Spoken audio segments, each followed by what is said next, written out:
Students, in the last class we discussed about DNA is the genetic material. For that purpose, we are already studied or we are already discussed about the first experiment, that is the transformation principle, right?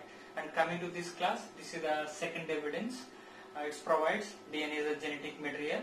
There is an unequivocal proof. This is the best proof for the DNA is a genetic material. This experiment done by Hershey and Chase. This is also called Hershey and Chase experiment. Hershey and Chase experiment.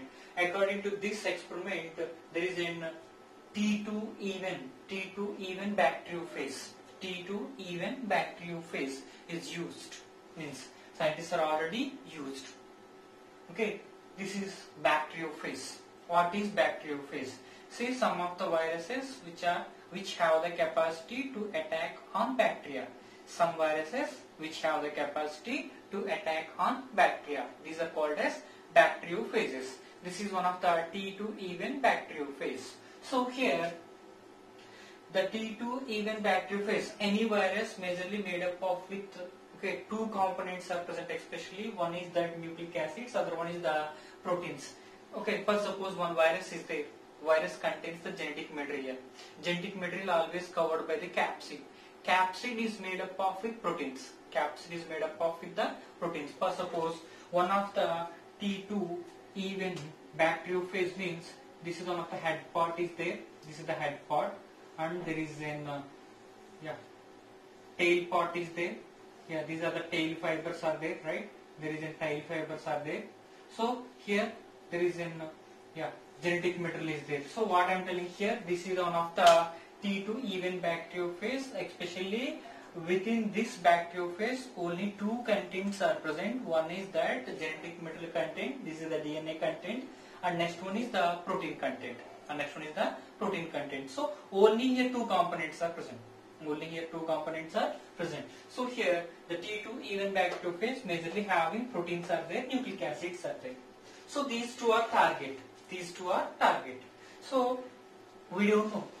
Here nucleic acids means here DNA. Nucleic acids means here DNA. So we don't know which one is the genetic material. Proteins are the genetic material.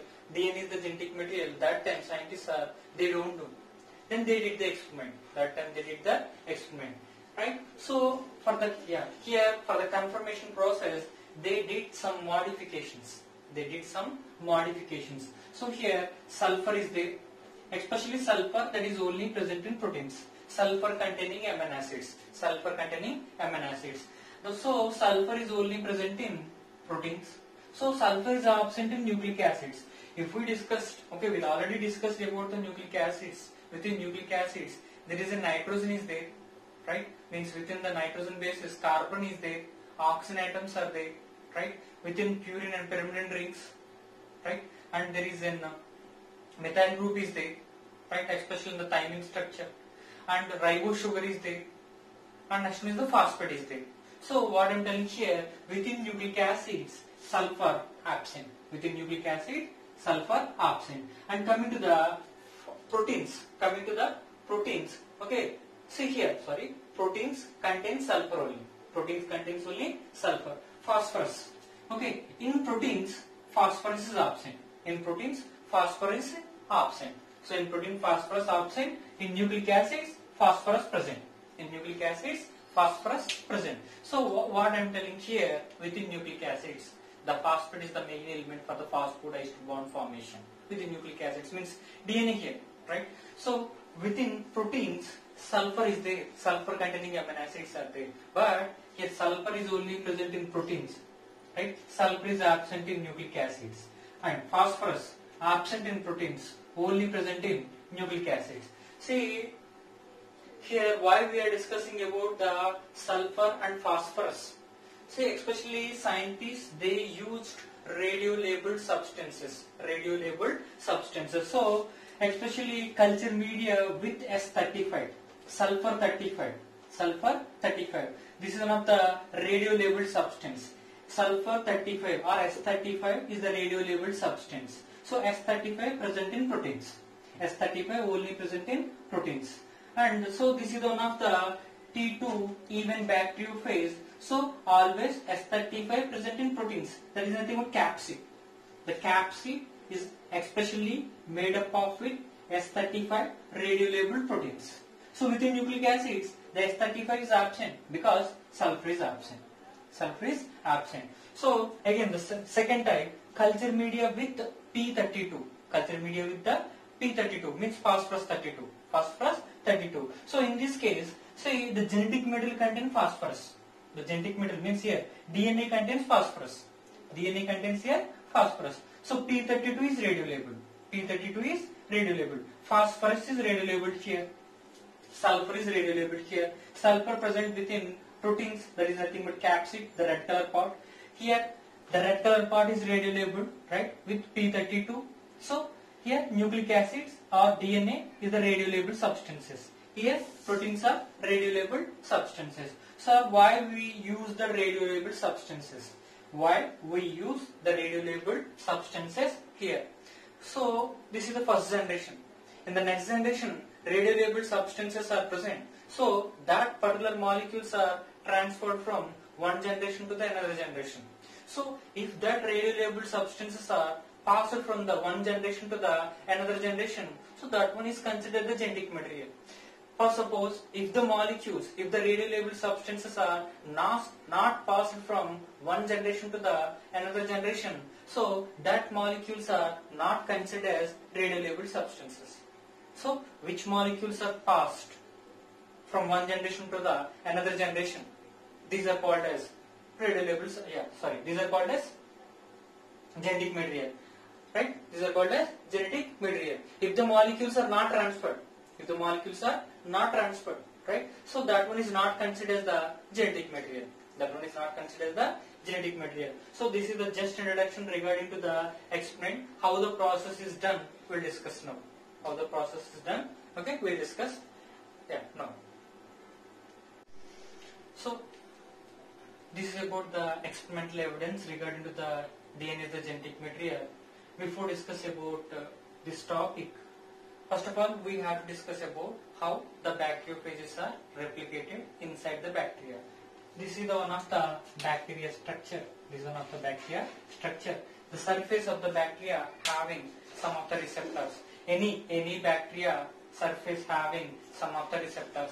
That receptors are identified by the bacteriophages. That is nothing but virus. This is one of the virus structure. The virus surface. Okay. The virus tail fibers are there.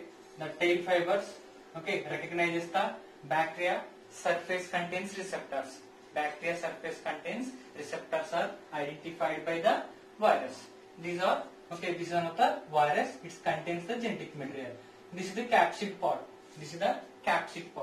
And these are the tail fibers. This is the genetic material. So this part is called as base plate. At bottom side of the base plate, there is a lysozyme enzyme is present. That lysozyme enzyme involved in the degradation of bacterial cell wall. That is nothing but very minute pores are generated. Pore structures are generated by the action of lysozyme enzyme. The bacteria cell wall produces minute pores-like structures. Okay. Then what is the use of generation of pores-like structures? Through that pores, the genetic material is passed. Through that pores, the genetic material, the viral genetic material passed from virus to cytoplasm of the bacteria. Once the viral genetic material enter into the inside the cytoplasm of the bacteria, then viral genetic material replication takes place. Once the viral genetic material replication takes place, there is a new virus formation takes place because new genetic material, many number of copies of viral genetic material. From that viral genetic material, capsids are prepared. That is nothing but viral proteins are synthesized. So inside the bacteria, many number of viral or viruses are produced. Viral particles or viruses are produced. So what I am telling here, this is the general virus replication or bacteriophage replication inside the bacteria. Remember, we have to remember 2 points. Here only passing the DNA. Here only passing the DNA. Always protein coat at outside. Always protein coat at the outside. Always here protein coat at the outside. That is not entered the inside the bacteria cytoplasm. Inside the bacteria cytoplasm. So here the passing material means here the DNA passing from virus to bacteria. The DNA passing from virus to bacteria, but the proteins are not passing. Proteins are not passing. So here coming to this experiment, there is a culture media with S35. S35 that is only present in proteins. Injection is nothing but the genetic material. So passing from virus to the bacteria, that is nothing but inject to bacterial cells. Okay, means the viruses attacks the bacteria, and next one is after certain time blending process. After certain time the viral genetic material replication takes place and new virus production takes place. So bacterial cells are after certain time period, after incubation period, all the bacterial cells are agitated. All the bacterial cells are agitated. After the agitation process, centrifugation process. Centrifugation process. So if the bacterial cells, here bacterial cells, okay, finally after the centrifugation process, okay, within bacterial cells, okay, is there any radiolabeled substances are present or not? We are diagnosing. We are diagnosing that radiolabeled substances are present within the centrifugation material or whatever that. After the centrifugation process, this is one of the tissue. This is one of the tissue. Okay, this is the content, total content we are taken after centrifugation process. So these are the radiolabeled substances. These are the radiolabeled substances. The radiolabeled substance is protein. The radiolabeled substance, protein or DNA. We are identifying the radiolabeled substance is protein or DNA. We are identifying. So here proteins are always, I already said, proteins are always present at the outside the bacterial cell. Proteins are always at the outside the bacterial cell. So there is no chance to radiolabeled proteins. There is no chance to radiolabeled proteins. Here only chance is for DNA, because DNA passing from virus to the bacterial cytoplasm. DNA passing from virus to the bacterial cytoplasm. Then again the radiolabeled substances are involved in replication process. The radiolabeled substances are involved in replication process. So finally here DNA is the radiolabeled substance. So which molecules are transferred from one generation to the another generation? Here DNA particles are passed from one generation to the another generation. So based on that, we are saying here DNA is the genetic material. DNA is the genetic material. So here S35, these are presented outside. S35, these are presented outside. So the protein molecules are not passing from one generation to the another generation. Protein molecules are not passing from the one generation to the another generation. But here P32, radiolabeled substances. So that is related to the DNA. So the DNA particles are passing from one generation to the another generation. That is nothing but this is the virus. Again inside new viruses are produced. So here DNA passing from one generation to the another generation. So the DNA particles are diagnosed after the centrifugation process. That's the reason why, okay, we are identified here radiolabeled DNA substances in the next generation. That's the reason why, okay, based on this experiment, okay, scientists are concluded DNA is the genetic material. That one passing from one generation to the another generation. So that is the main theme of this experiment. Main theme of this experiment. Remember, here we are using two types of radiolabeled substances. One is S35, that is only present in proteins, and other one is P32, that is only present in DNA. That is nothing but phosphorus present in DNA. Okay, sulfur present in proteins. So these two radiolabeled substances are used by the scientists, right? After the experimental evidences regarding to the DNA, the genetic material, coming to the properties of the genetic material. What kind of properties should exhibit by the genetic material? In that case, the very first point is the genetic material should be stable, especially here, chemically stable and structurally stable. Stability of the genetic material is very, very important. Stability of the genetic material is very, very important. If genetic material is not stable, then the organisms also unable to continue their life, unable to continue their life. So that's the reason why the genetic material should be stable chemically and or structurally. In the both the cases, it should be stable. And transfers, the genetic material, okay, definitely have this property, definitely, okay, have this property, transfers to next generation. The genetic material should be passed from one generation to the another generation. It should be, right? So here it transfers to the next generation. For suppose we know about that all the human beings are having that same kind of the characteristic features, because the genetic material is passing from one generation to the another generation, right? So the main important property is transfers to the next generation. Genetic material is transferred along with the genetic material, the characters of the species, the characters of every species transferred from one generation to the another generation, right? And next one is less rate of mutations. Okay, most of the students have the doubt here. Okay, most of the students are thinking, sir, what is the use of mutations? Okay, see, I mentioned here less rate of mutations. The genetic material always must and should be shows very less rate of mutations. See, sir, what happens if the mutations are not there? If mutations are not there, okay, there is no other organisms from the bacteria. What we are discussing, bacteria is the first living organism. From that bacteria, all these organisms are produced. All these organisms are produced. Whatever that the unicellular eukaryotes are there, whatever that fungi, whatever the protista, whatever the fungi, whatever that plantae, whatever that animal is there, all these are produced by the mutations. Whatever that bacterial genetic material is there, within that bacterial genetic material, some of the mutations are takes place. By that mutations, okay, the new cells are originated from prokaryote to eukaryotes, from eukaryotes to multicellular eukaryotes, from multicellular eukaryotes to tissues, from tissues to, right, again organs to organ systems, right? So what I am telling here, there is a different types of organisms are produced by the mutations, and remember the mutations should be very less rate. If mutations are more, okay, see, there is no relation between one generation organism to the another generation organism.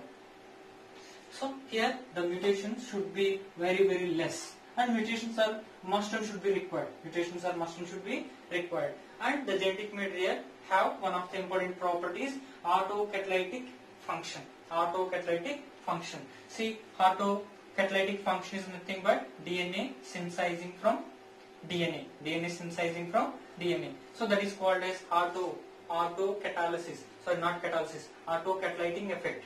DNA synthesizing from DNA. DNA synthesizing from DNA. Right? So that is the autocatalytic effect. Heterocatalytic effect means the RNA synthesizing from the DNA. So here autocatalytic function is nothing but self-replication process. The DNA having the self-replication, or the genetic material having the self-replication process. So what I am telling here, DNA is there, from DNA to DNA is produced. From DNA to DNA is produced. So why not RNA? Why not here RNA is not considered the genetic material?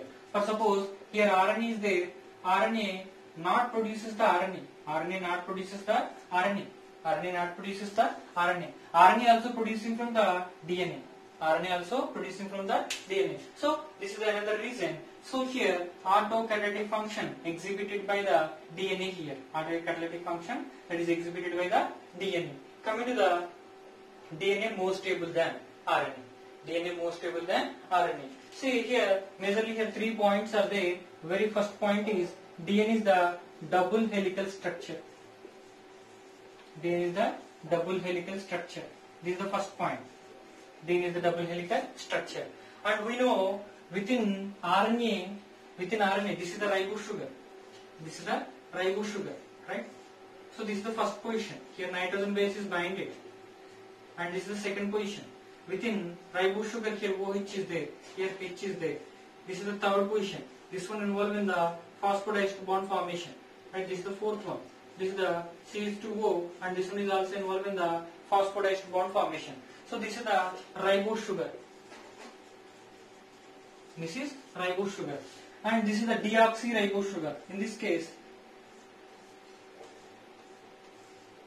this is the first position, this is the nitrogen base, right?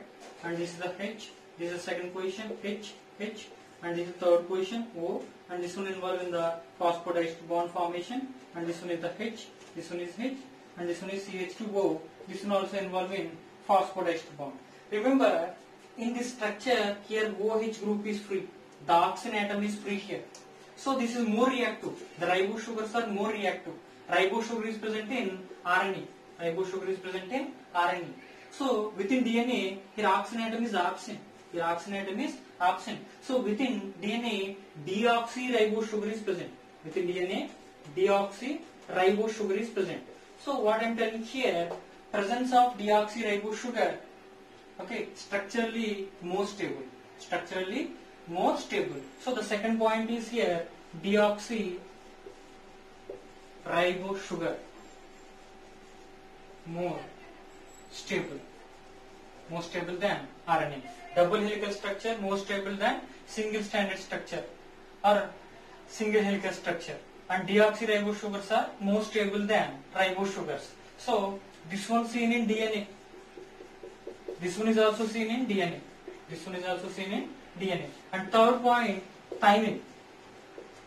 Presence of thymine, the DNA is highly stable. Presence of thymine, the DNA is highly stable, because here 2,4-dioxy, thymine is 2,4-dioxy 5-methyl pyrimidine. 5-methyl pyrimidine. This is one of the chemical name of thymine, 2,4-dioxy 5-methyl pyrimidine. So presence of methyl group, the thymine is very stable. Presence of methyl group, the DNA is highly stable. The DNA is highly stable, right? Presence of methyl group, the DNA is highly stable. So what I am telling here, based on these three properties, DNA is highly stable. Based on these three characters, DNA is highly stable. So DNA more stable than RNA, because DNA having double helical structure. RNA is the single stranded structure. And coming to the next one, deoxyribose sugar, okay, less reactive, because here oxygen atom is absent, here oxygen atom is present. Ribose sugar is more reactive. And next one is thymine. Thymine having methyl group, so presence of methyl group, DNA more stable than RNA, because in RNA thymine absent. In thymine place, uracil is present. In thymine place in RNA, uracil is present. So that is about some properties of the genetic material. Some properties of the genetic material, right? Coming to the next one is the RNA world, because the first evolved cells contains genetic material is the RNA. All we know, the first evolved cells contains the genetic material is the RNA. And RNA is a single stranded structure, and RNA is unstable. That's the reason why RNA contained cells are replaced by DNA containing cells, because RNA not showing stability. One is the stability, and RNA not having the self-replication mechanism. Right? That is the second point. And still today also RNA showing the dominating role. RNA showing the dominating role, because RNA have the self-splicing mechanism. RNA itself have the self-splicing mechanism. What is self-splicing mechanism? For suppose after the transcription process, this is the one of the mRNA. This is one of the mRNA structure. Within mRNA structure, there is a coding sequences are there, non-coding sequences are there. Within mRNA, this is mRNA. Within mRNA, there is a coding structures are there and non-coding structures are there. This is total mRNA structure. The coding sequences are called as exons. The coding sequences are called as exons. The non-coding sequences are called as introns. The non-coding sequences are called as introns. So this is the exon, this is the intron, and this is the exon, and this is the intron, this is the intron, and this is the exon. This is the exon, and this is the exon, right? So what I am telling here, RNA have the self-splicing mechanism. Self-splicing mechanism means, okay, during post-transcriptional modification process, all introns are removed. All introns are removed. Once all introns are removed, only here exons are binded, only exons are joined, only exons are joined. So RNA itself having the self-splicing mechanism. Splicing mechanism means here whatever that non-coding mRNA sequences are there, the non-coding sequences are deleted, the coding sequences are simply the functional part of the mRNA joined, and the non-coding sequences are deleted. The non-coding sequences are called as introns. All introns are removed. The introns removing process, is called as splicing mechanism. The introns removing process is called as splicing mechanism. This splicing mechanism shows that the RNA dominance fold. Okay, because RNA itself have the capacity. It's showing that self-splicing mechanism. RNA showing the self-splicing mechanism. So that's the reason why RNA is considered as, okay, RNA showing that, okay, dominance. RNA showing the dominance. That is about that RNA word. And we discussed already RNA is the unstable. RNA is the unstable and RNA is the reactive. Because presence of the hydroxyl group, that is nothing but oxygen atom, that is nothing but ribose sugar. And self-replication is absent in RNA. And single-stranded structure. RNA is a single-stranded structure. So these are the properties of the RNA. And this is the DNA, stable and not more reactive. DNA is not more reactive. Reactive but not more reactive like RNA. And self-replication process present. Self-replication process present. And double-stranded structure. RNA always double-stranded structure. So here that is the basic differences between the DNA and RNA. So that is about RNA word. So remember, still RNA showing the dominance. But the self-splicing mechanism. Right? So that is about this class. Next class we will discuss about another topic.